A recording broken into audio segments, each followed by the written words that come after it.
World News Today, brought to you by Continental Radio and Television Corporation, makers of Admiral Radio, America's smart set. By shortwave broadcast direct from important overseas capitals, as well as the leading news centers of our own country, CBS correspondents are waiting to bring you a complete report from the world's political and battlefronts. But first, here's John Daly with a summary of headline news as received in New York. In these first days of 1943, we of the United Nations have set our feet firmly on the long road to victory. On the military fronts, we are on the offensive. It may be a long, hard pull, but we can face the future with confidence.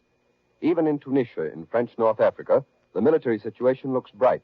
But at the same time, a political situation has developed which introduces a discordant note into the unity so necessary to our military operations. For the latest developments in French North Africa, Admiral Radio takes you now to CBS Algiers, Charles Collingwood reporting. This is Charles Collingwood, Allied Force Headquarters in North Africa. Yesterday saw the most terrific air battles that have yet taken place in the North African sky.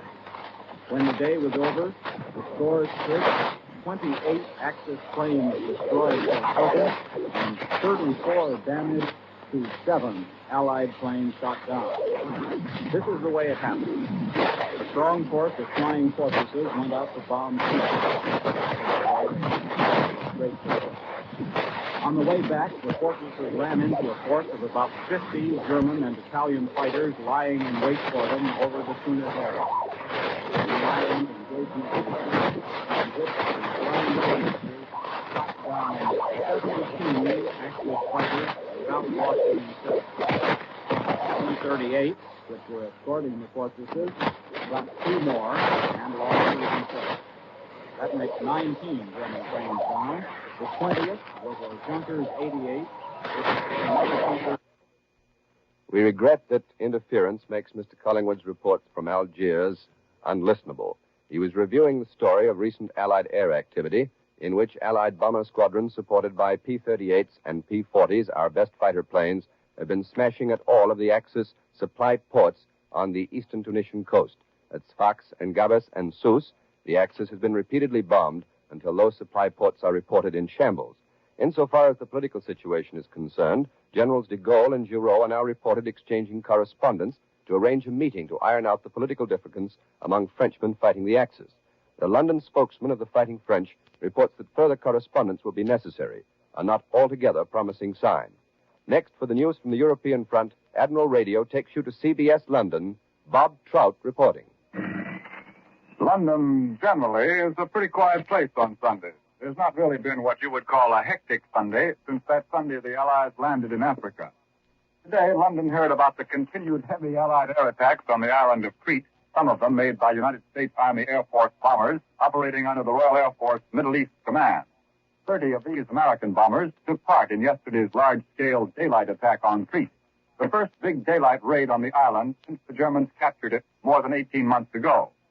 From French North Africa came those dispatches to London saying that the American flyers yesterday had their busiest day since the Allied landing. There was little news from the British First Army in Tunisia. Apparently, large numbers of American troops are still needed to police the areas in Algeria and Morocco, the communication lines, which the late Admiral Darlan was supposed to make safe. But there's never any news about that. Home-based Royal Air Force fighters were flying back and forth over the cold straits of Dover during the afternoon. Formations of high-flying fighters left their vapor trails in the clear, bright sky above the French coast. 4 German fighter bombers dropped their bombs on a small southeast coast town of England, hitting an empty church and an empty school, as well as a few houses. When the 4 small German planes were seen coming in from the sea, they were high up and still climbing. Cautiously, they dropped their bombs from 15,000 feet, nearly 3 miles. As you would expect, some of the bombs fell into the sea. London Sunday newspapers printed prominently the United States State Department's white paper outlining the record of the American policy of avoiding war, which finally came to an end on that December 7th when the Axis countries demonstrated they were operating under a different policy. The London papers published the report under such headlines as U.S. was warned of aggression and U.S. was warned about Pearl Harbor attacks year before Japan struck. Now back to New York and John Daly. More news in just a moment. But first, here is Warren Sweeney with a word from Admiral Radio. Here's the picture of an event we hope never happens. Why, Emily, there's nothing to fixing a radio. Here, let me show you. Stand back out of my way now. A couple of wires come apart. That's all's the matter. Oh, broken. I've fixed it all right.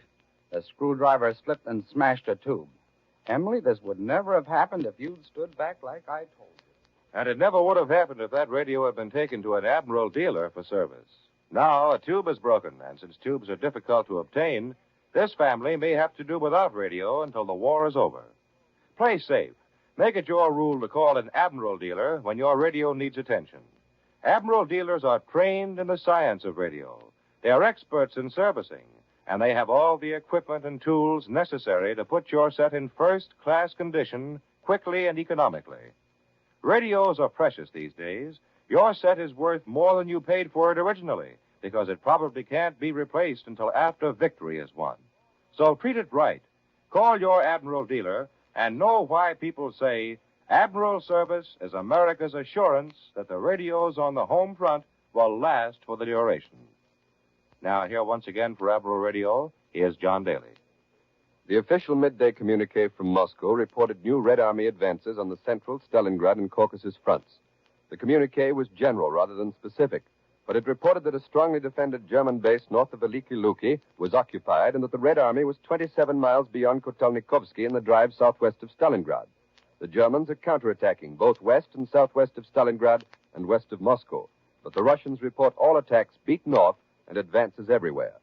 For the moment, with the threat to Stalingrad lifted, probably the most important front is that west of Moscow in the vicinity of the German defenses in the Veliki Luki-Rzhev-Vyazma area. Much of the future progress of the Russian winter offensives depends on the ability of the Red Army to maintain its momentum in their attacks on the hedgehog defenses in depth, which the Germans built in this area after the failure to take Moscow in 1941. Press dispatches from the front are a little more specific than the noon communique about operations near Veliki Luki.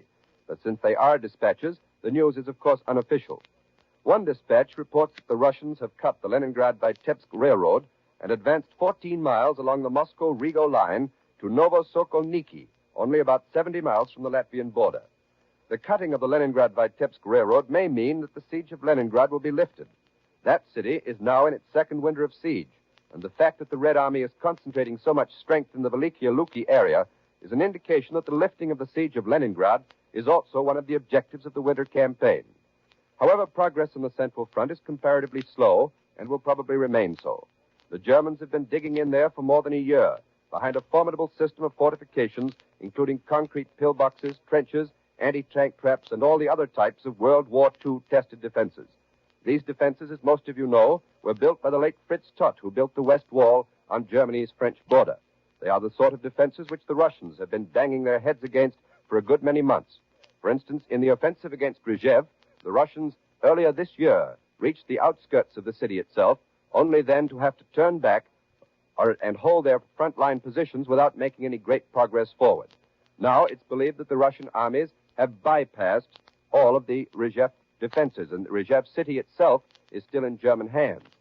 The fact that the armies can sweep around Rzhev, the Russian armies, and still leave the Germans inside the city attests to the importance of this new kind of fortification which was built by the late Fritz Todt. It's a fortification which must be slowly and systematically crushed. Another important factor in assessing the potential of the Russian offensives is the cost to the Russians in manpower and material. We have no idea as to the extent of Russian casualties since the winter offensive began well over a month ago. We can be fairly sure that they have been large, perhaps so large that the Russians will have to accept limited objectives for the winter campaigns. However, there is one clear indication that the Russians have all the strength they need. Military men point out that if it was necessary to husband manpower, the Russians would not have spread their attack over such a large area. For instance, considering the Red Army's successes before Stalingrad and in the Middle Don, it was hardly necessary to launch another offensive in the Nauchik region of the Caucasus. With the fall of Veliki Luki, much, by the way, of the Germans, which, by the way, the Germans in their communique hint is still in their hands, there is good reason to feel that the Russian winter offensive will achieve successes that will perhaps even surprise the Russians themselves. Today, the communique, the noonday communique, which, as I said, was more general than specific, still reported that the Russian armies in all of the 7 fronts in which they are now fighting are continuing to make advances. They're advancing in the center, They're advancing both north and south of Stalingrad, and they are advancing in the Caucasus in the Nalchik region. It's a feat which nobody expected of the Russians, at least at this early date. But we might all do well to remember the old adage, don't count your chickens before they're hatched. Next, Admiral Radio takes you to Colombia's correspondent in Cairo. Mr. Morrison in Cairo. I am limited in the things I can say to you because barriers between you and me. But in the past week, I have talked with many men who knew what with military and naval men, with civilians, and We regret once again that interference has cut Mr. Morrison's report off from Cairo. This is evidently a bad day for shortwave broadcasting, but we will continue to call in CBS correspondents abroad, trying the Pacific area next. First of all, some of the news from Cairo, which Mr. Morrison was giving you. There is a hint today that a large-scale battle may be shaping up in Libya. It's reported that the British Eighth Army is now in contact with the Axis forces in the Wadi Bey al-Kiba area, about 180 miles east of Tripoli. But a British communique says there's nothing to report on the progress of activity. Yesterday, the British radio said that the Axis forces were digging in at a point slightly farther to the west along the line of the Wadi Zemzem, a rugged, dried-up watercourse. It declared that the Axis had assembled some tanks at that point and that the enemy troops were building trenches and throwing up fortifications. Once again, we look for heavy action in the Libyan fighting. But at the same time, we must remember that General Montgomery's Eighth Army has stretched itself additional hundreds of miles away from its main supply bases. That even now, the principal secondary supply bases may be as far back as El Agela, and it is going to take time to pull those supply forces forward so that the main armies can go into action. There has been increased action in the Pacific War area, so Admiral Radio turns next to CBS Honolulu, Webley Edwards reporting.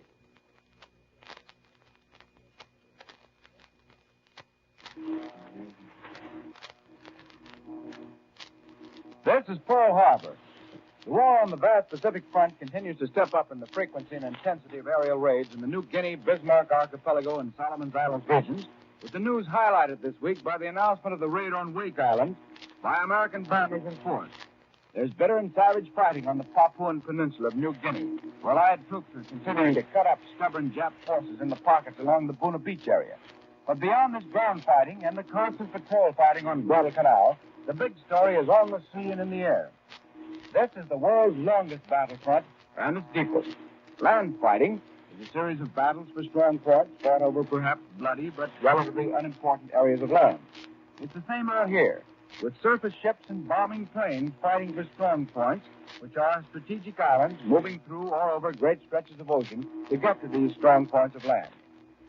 The Wake Island attack is the third on that island, the first at low level. It was a soul-satisfying raid to all who remember the Marines' great stand a year ago. But it is still more significant than that. There were evidently large planes in force carrying some 75,000 pounds of bombs through to Wake Island without the benefit of any landmark at sea, found the Arabs bombed it and returned to their bases without mishap. Now mark this.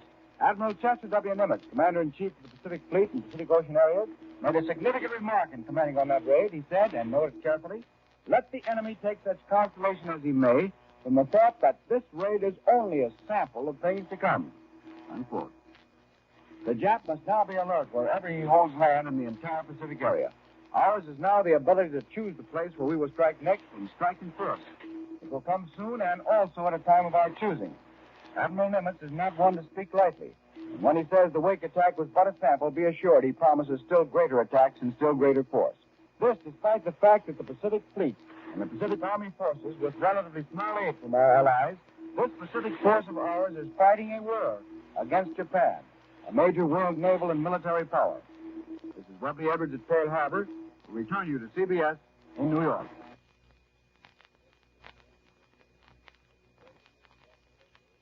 We've heard the news of Africa, Europe, and the Pacific. Now, for some developments in Latin America, Admiral Radio takes you to CBS Bogotá, Jack Fendell reporting.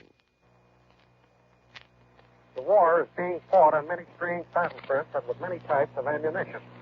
This country is still neutral or non-belligerent. It broke diplomatic relations with the Axis powers right after the attack on Pearl Harbor.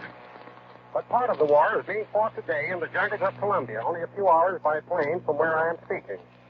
Under the pressure of democracy's need for every ounce of rubber that it can scrape together, a force of Colombians and North Americans is cutting roads through jungles and laying out airfields so that the larger army of men who follow them will be able not only to gather rubber, but speed it onward to the United States.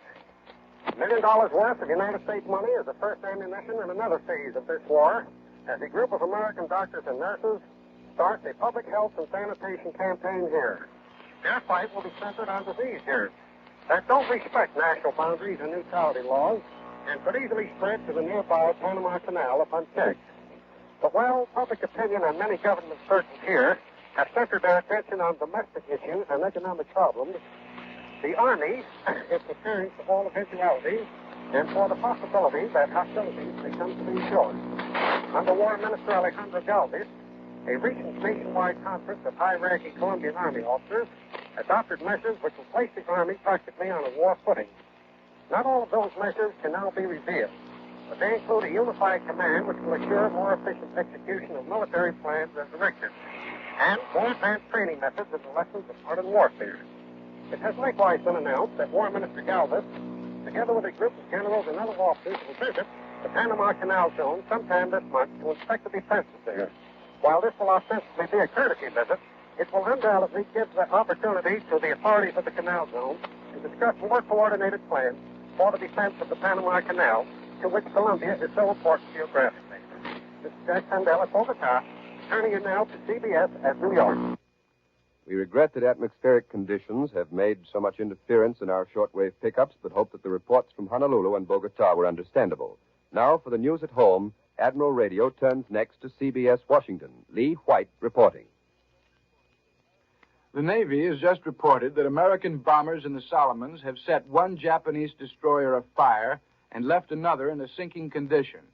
The destroyer formation was first sighted off Shortland Island at 2:30 yesterday afternoon, Solomon's time. It was immediately bombed by a squadron of flying fortresses, but no hits were observed. 3.5 hours later, it was again attacked, this time off Rendova Island by a squadron of Douglas dive bombers protected by Wildcat and Airacobra fighters. The destroyers were escorted by Zero fighters, but these were taken care of by our own, while our bombers proceeded to bomb the surface squadron with good results. No more has been heard of the destroyer squadron since then, although it's reasonable to suppose that a number of ships got through to relieve the Japanese on Guadalcanal. There's been no land fighting on Guadalcanal of much importance lately. Just artillery duels, a clash between patrols now and then, daily air bombardments of the Japanese emplacements, and at least a daily raid on Munda, where the enemy is being harassed to prevent him from setting up a going airdrome. Major General Camel, Chief of Army Ordnance, announces that the production of tanks, guns, trucks, and munitions will be reduced in the coming year by from 10 to 20%. About $8 billion worth of contracts will be canceled. But more than this amount will be added to appropriations already outstanding for the manufacture of airplanes, merchant ships, and naval vessels. In 1943, according to the War Productions Board, will manufacture roughly 100,000 airplanes, with the emphasis on heavy bombers and cargo planes instead of fighters. Our merchant vessel goal for 1943 is 20 million tons. This year, we only produced 50,000 airplanes and a little over 8 million tons of merchant shipping. As you probably know by now, the value of Period 3 oil coupons will be cut at midnight to 9 instead of 10 gallons. And the issuance of B and C gasoline coupons will be resumed tomorrow, with the difference that this time a B card will only be good for 378 instead of 470 miles per month. You'll need a C coupon from now on, and they'll be hard to get if you have to travel 379 or more miles per month. Last night, the State Department issued a white paper on the tragic decade, beginning in 1931 with Japan's invasion of Manchuria and ending in 1941 at Pearl Harbor. It's 144 pages long and costs 25 cents. You can obtain it by writing to the Superintendent of Documents. I now return you to CBS New York and John Daly. Here in New York is Columbia's military expert, Major George Fielding Elliott, with an analysis of the latest developments in the fighting in the Pacific. Major Elliott. The capture of Buna Mission eliminates another Japanese foothold on the northern coast of Papua. But, as General MacArthur is careful to point out in his dispatch, it does not mean that the Japanese resistance in this part of New Guinea is ended, as the Japanese still hold a well-fortified position at San Amanda Point. The tenacity of the Japanese resistance indicates that they are aware of the importance of their positions in New Guinea and suggest that they are trying to delay the development of a two-pronged Allied attack on Rabaul in New Britain Island, their principal advanced base in the Southwest Pacific. The same consideration applies to the persistent and costly Japanese efforts to establish and operate an air base at Munda in the New Georgia Islands, which stands between Rabaul and Guadalcanal, much as Buna stands between Rabaul and Port Moresby. Should Japanese resistance at both these outlying posts be brought to an end, the way would be open for a twin advance of Allied forces with Rabaul as ultimate objective. Certainly the capture of Rabaul would not be easy. It is well fortified and will be stoutly defended. But with the loss of its covering outposts, it would be fatally isolated and exposed, and could be supported by the Japanese only from their great fleet base at Truk in the western Caroline Islands, almost 800 miles away. It would, under such circumstances, be necessary for the Japanese to decide whether the retention of Rabaul was worth the risk of their whole remaining fleet in a great naval action to attempt to restore Japanese command of the sea in this area. If not, they could only bid their garrison at Rabaul sell its lives as dearly as possible, as has been done at Buna and on Guadalcanal. Why is Rabaul so important? To the Japanese, because it covers the approaches to Truk and is a keystone of all their outpost system in the Southwest Pacific. From our point of view, Rabaul is of great consequence because its secure possession would enable us to set up there a great submarine base, moving the point of departure of our submarines hundreds of miles nearer to their target area, which is the sea immediately south of the Japanese main islands. Our submarines have been doing magnificent work in the Pacific, striking at Japan's most vulnerable point, her merchant shipping. On this shipping, the whole future ability of Japan to carry on the war depends. Already, operating from their distant bases, our submarines have shown results, sub for sub, about 3 times as great as those obtained by the German U-boats in the Atlantic. If they can have the additional advantage of a forward base like Rabaul, they will do far better. And we have new submarines coming constantly into service. The possession of Rabaul will be to us an immense advantage, which the Japanese cannot possibly afford to let us gain if they can find means to prevent it. Now, here is Warren Sweeney with a word for Admiral Radio. We're going to let you hear an authentic sound, the noise to be heard inside a tank during battle.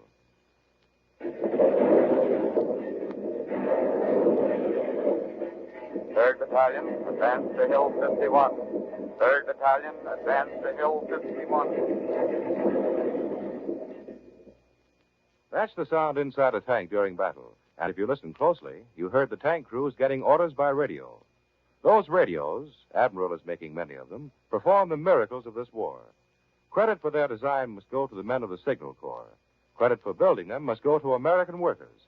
The men and women, for example, on the assembly lines of Admiral's 2 great plants. Admiral workers are conscious that they're doing something bigger than they've ever done before. They're building radio equipment upon which American men will depend for safety, for efficiency, yes, and for their very lives. Good equipment is built because of this spirit. Victory will come sooner and at a far lesser cost because of it. And with victory, Admiral will again take its place as the world's largest manufacturer of radio phonograph combinations with automatic record changers. Have you heard the latest rumor? Then keep it to yourself. This doesn't mean Americans are forbidden to talk about the war. Talk about it all you wish. But don't mention something merely because you heard someone else say it. Talk only about the things you yourself read in a reliable newspaper or you yourself hear on the radio. Let's beat the Axis.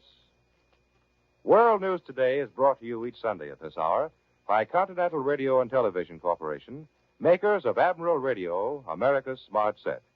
Be sure to listen again next Sunday when Admiral brings you World News Today by shortwave, direct from the leading news centers of the world. Warren Sweeney speaking. This is the Columbia Broadcasting System. This is the WBBM Air Theater, Wrigley Building, Chicago.